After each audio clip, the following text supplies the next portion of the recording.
तो अभी board exams आने वाले हैं और लास्ट एक मंथ ही हमारे पास बचा हुआ है। अब अगर हम सोशल साइंस की बात करते हैं तो हमारे सोशल साइंस का सिलेबस है काफ़ी वास्ट। तो 20 चैप्टर्स को ओवरऑल, और कुछ तो अभी तक बैठे हुए हैं जिन्होंने कि काफ़ी चैप्टर्स अभी आई थिंक कुछ के अनटच्ड भी रहते हैं। इट्स ओके, कोई बात नहीं। तो अभी जो हमारे पास 1 मंथ का पीरियड है, यानी एग्जैक्टली 30 डेज को आप फुल्ली यूटिलाइज करिए और उसको प्रोडक्टिव और क्रिएटिव वे में कैसे करें कि आप अच्छा स्कोर कर सकें। तो आउट ऑफ 20 ओवरऑल जो 20 चैप्टर्स हैं उसमें से 10 चैप्टर्स ऐसे हैं जो काफ़ी इंपॉर्टेंट हैं एंड मोस्ट ऑफ टॉपिक्स, और वी कैन से कि इन चैप्टर्स में से मेजर पार्ट इंक्लूड होगा ही होगा। तो वही हम आज आपसे वीडियो में शेयर करने वाले हैं। So hello hi everyone, all the बच्चा पार्टी। तो वेलकम हेयर इन बीनूज क्लास। तो अपने टीचिंग एक्सपीरियंस बेस पे मैं आप लोग के साथ अभी कंटिन्यू वीडियो शेयर करती रहूंगी। तो चैप्टर्स तो बहुत सारे चैनल्स पे अवेलेबल हैं, बट बीइंग अ टीचर हम कैसे चेक करते हैं क्या इंपॉर्टेंट टॉपिक्स हैं वो आपको मेरे चैनल पे यहाँ पर मिलने वाला है। तो स्टे कनेक्टेड। और अभी हम देखते हैं कि कौन से 10 चैप्टर्स हैं जो आउट ऑफ 20 सबसे इंपॉर्टेंट हैं, मार्क्स स्कोरिंग है और आप इजीली 60 to 70% तक को कवर कर सकते हैं with these 10 chapters. So let's move.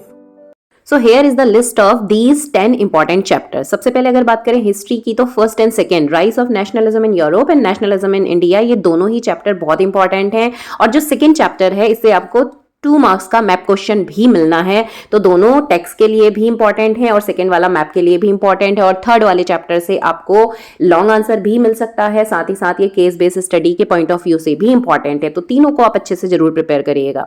बात करें अगर सिविक्स के चैप्टर्स की तो political parties, power sharing and federalism, ये तीनों ही चैप्टर बहुत अच्छे हैं, एक्सप्लेनेटरी हैं। काफी सेंट्रलाइजिंग पॉइंट्स इन चैप्टर्स में आते हैं जिनको आप अंडरस्टैंड करके अपनी लैंग्वेज में आंसर फॉर्म कर सकते हैं। An number of questions in chapters में बनते हैं, तो काफी कुछ इन चैप्टर से इंक्लूड एग्जाम में जरूर रहेगा।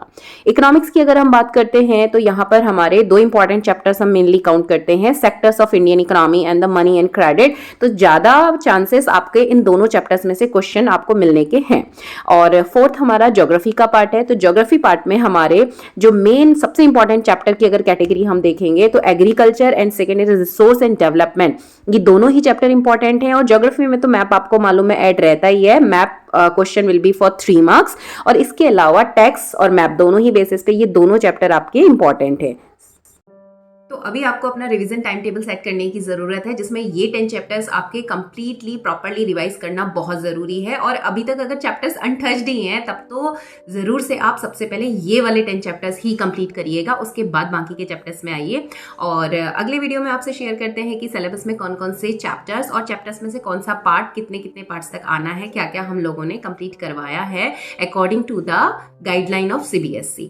तो मिलते हैं अगले वीडियो में, तब तक के लिए stay connected and bye bye.